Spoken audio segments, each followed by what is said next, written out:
प्रेम से बोलिए कृष्ण कन्हैया लाल की।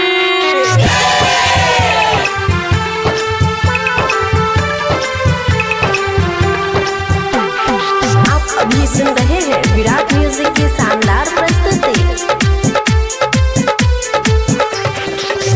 कहवा जन्म ले श्री राम जी, कहवा मैं कन्हैया जी जन्मे हूँ रे लाला नार। कहवा जन्मे श्री गणेश की तीनों घर सोहार हूँ रे लाला नार। कहवा जन्मे श्री गणेश की तीनों घर सोहार हो।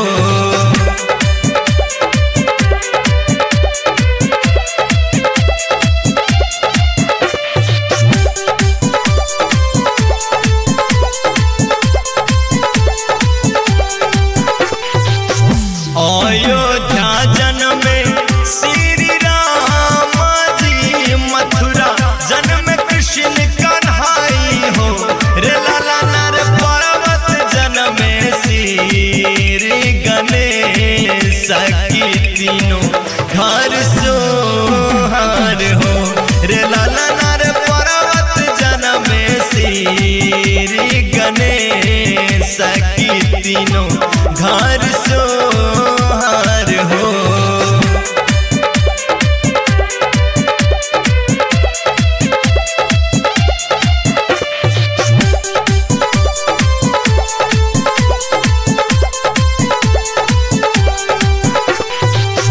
के करा हौवे श्री राम जी, के कर हौवे कृष्ण कन्हई हो रे लाला नार। के कर हौवे श्री गणेश की तीनों घर सोहार हो रे लाला नार। के कर हौवे श्री गणेश की तीनों घर सो